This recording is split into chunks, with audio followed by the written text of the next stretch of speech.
Si on devait intégrer une petite ambiance sonore, tu vois, vraiment spécifique à notre format podcast audio, pour commencer l'exploration d'aujourd'hui, ce serait sans aucun doute ce bruit très particulier.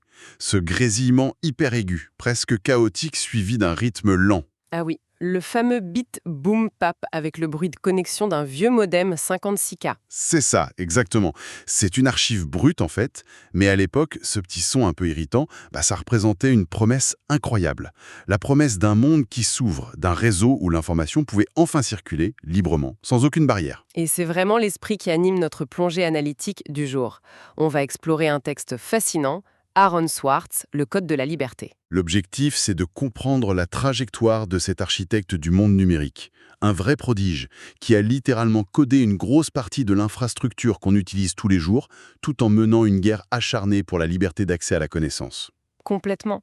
Et pour bien poser le cadre, l'histoire d'Aaron Swartz, ça repose sur un contraste fondamental. Si on regarde l'évolution d'Internet sur les 2 dernières décennies, on a une tendance lourde. Les grands noms de la Silicon Valley, les géants du web, ils ont fini par construire d'immenses coffres forts. Pour enfermer la donnée. C'est ça. Le but, c'est de capturer l'attention, de verrouiller l'information et de transformer chaque petite interaction en valeur monétaire. Eh bien, Aaron Swartz, lui, il a passé sa courte vie à faire l'exact opposé. Il a refusé ce modèle. Absolument. Il n'a pas construit des coffres-forts, il a passé son temps à forger des passe-partout. C'est une vision de la tech qui n'est pas un outil de capture économique, mais un vrai instrument d'émancipation collective. Et ce qui rend son parcours presque irréel, c'est la précocité avec laquelle il a commencé à créer ses outils. On parle souvent d'enfants prodiges, mais là, les anecdotes de nos sources défilent entendement. À 3 ans, au lieu de jouer avec des Legos, il déchiffre les panneaux dans la rue et il lit le journaux. C'est vertigineux, ouais. Et à 12 ans, enfermé dans sa chambre à Chicago, il code un projet qu'il appelle The Info Network. En gros, c'est une encyclopédie collaborative générée par les utilisateurs, bien avant que Wikipédia n'existe. Cette capacité à anticiper les besoins du réseau, c'est sa plus grande force, en fait. Et ça se matérialise d'une façon assez spectaculaire quand il a 14 ans. Ah oui, l'anecdote du RSS. Voilà. À 14 ans, il intègre le groupe de travail chargé de concevoir le protocole RSS. Et pour comprendre l'impact, il faut vraiment se replonger dans le web du tout début des années 2000. Pour savoir si un blog avait un nouvel article, il fallait taper l'adresse et y aller manuellement, Tous les jours. tous les jours.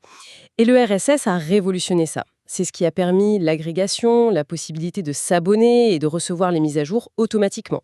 C'est l'ancêtre de tous les flux d'actualité qu'on fait défiler aujourd'hui. Et il y a ce détail mémorable avec les autres ingénieurs de l'équipe.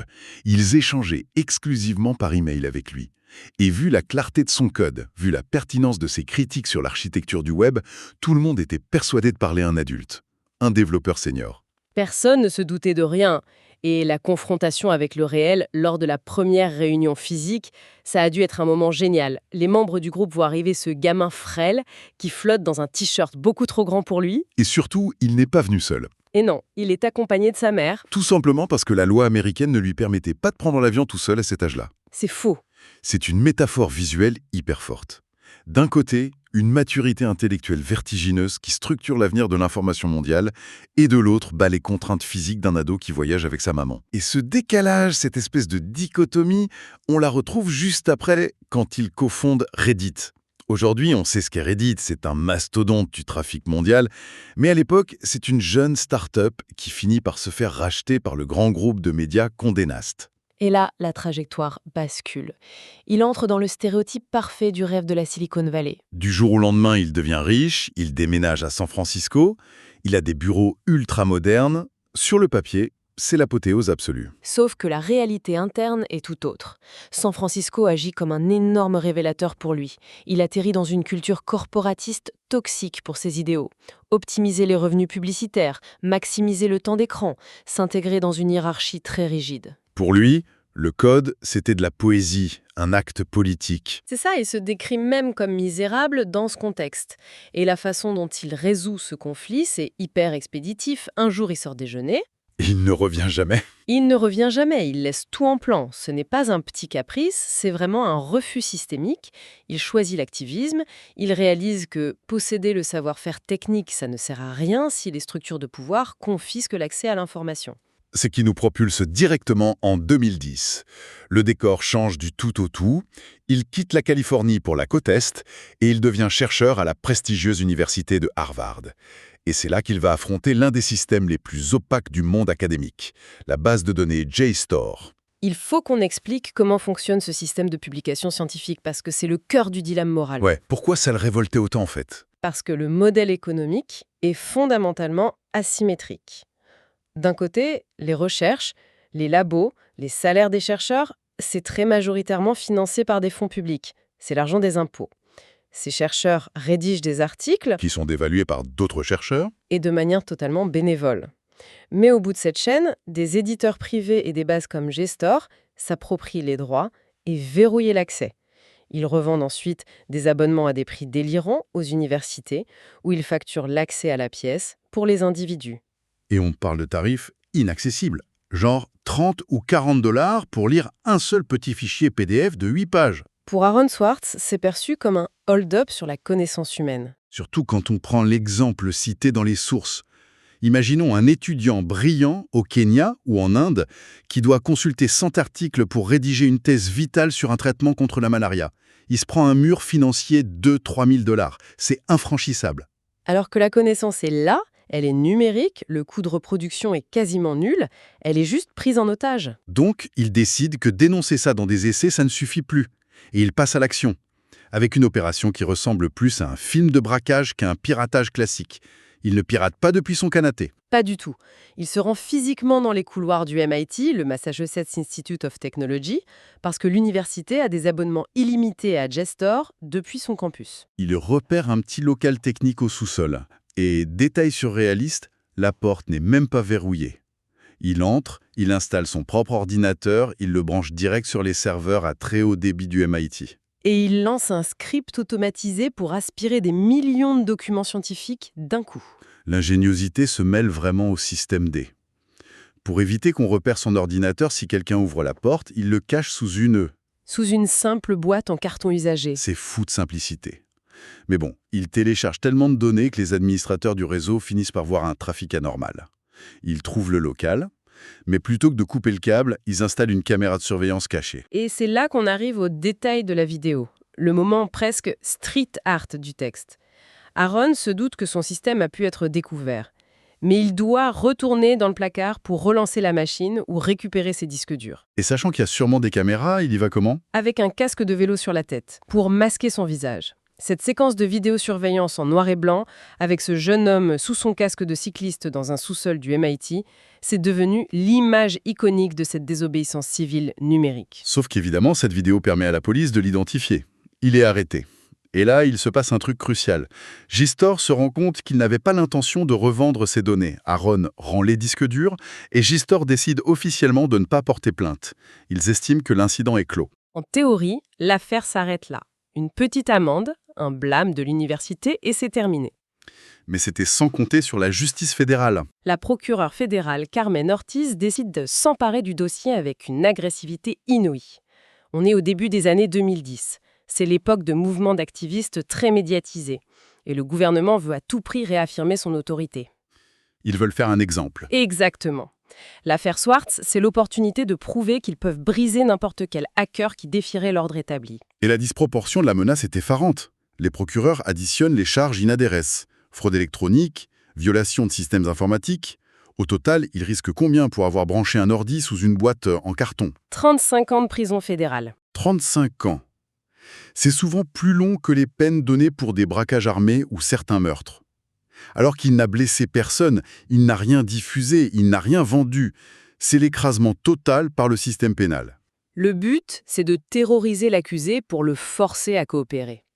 Mais au lieu de se terrer dans le silence, en plein harcèlement judiciaire, Aaron Swartz va mener un combat politique d'une envergure incroyable. La bataille contre la loi SOPA. Le Stop Online Piracy Act, un projet de loi américain poussé par les très puissants lobbies d'Hollywood et de l'industrie musicale. L'objectif officiel, c'était de lutter contre le piratage. Mais la réalité du texte était beaucoup plus sombre. C'était une architecture de censure généralisée. La loi aurait permis au gouvernement et aux ayants droit de bloquer l'accès à n'importe quel site web, de couper ses revenus ou de le faire disparaître de Google sur une simple allégation. sans même qu'un juge n'ait examiné l'affaire. Ça donnait le pouvoir de rayer une plateforme de la carte en quelques heures. Alors Aaron organise la résistance. Il connaît parfaitement les dynamiques de communauté. Et il coordonne la plus grande manifestation numérique de l'histoire, le 18 janvier 2012, le fameux Blackout. Une grève numérique massive, plus de 100 000 sites participent. Wikipédia remplace son encyclopédie par une page noire pour alerter sur SOPA. Google met une énorme bande noire sur son logo. Et les internautes sont redirigés pour appeler leurs députés. C'est ça? Le standard téléphonique du Congrès américain a littéralement fondu sous le volume des appels. En 24 heures, le soutien politique à la loi s'effondre, le projet est abandonné. C'est une victoire citoyenne sans précédent. Il a battu Hollywood et le Congrès. Mais les experts soulignent que ce triomphe a eu un retour de bâton tragique. Le gouvernement a été humilié publiquement et il redouble de férocité dans le procès d'Aaron. Les 2 dernières années de sa vie sont un vrai calvaire. L'épuisement mental est total. La machine judiciaire fédérale a des ressources infinies pour faire durer les procédures. Ces économies issues de la vente de Reddit sont complètement siphonnées par les frais d'avocat. Et c'est là que la justice lui propose un accord, le plea deal.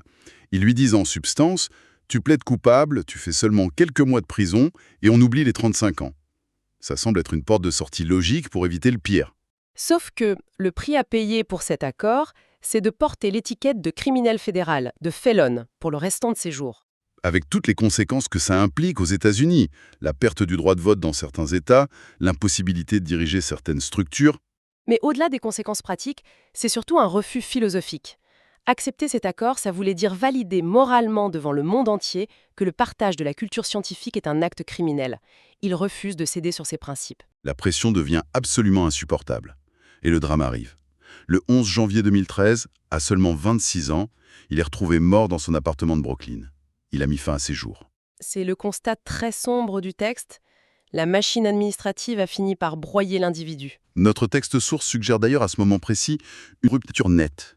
Le rythme s'arrête, laissant place à une nappe de synthétiseurs très éthérée, très froide.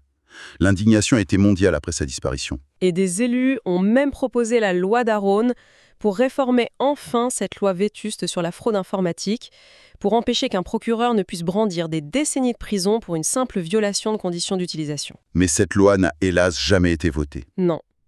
Par contre, son véritable héritage, on le vit au quotidien. Oui, à chaque fois qu'on utilise une licence Creative Commons, par exemple. Tout à fait.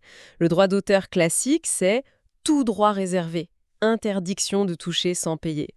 Aaron a participé très jeune à créer l'architecture technique des Creative Commons, qui propose le certain droit réservé. Ce qui permet aux créateurs d'autoriser par avance le partage et la modification de leurs œuvres. Et c'est la base de projets comme Wikipédia ou de l'open access en sciences. Son sacrifice a accéléré le mouvement pour le libre accès aux publications scientifiques.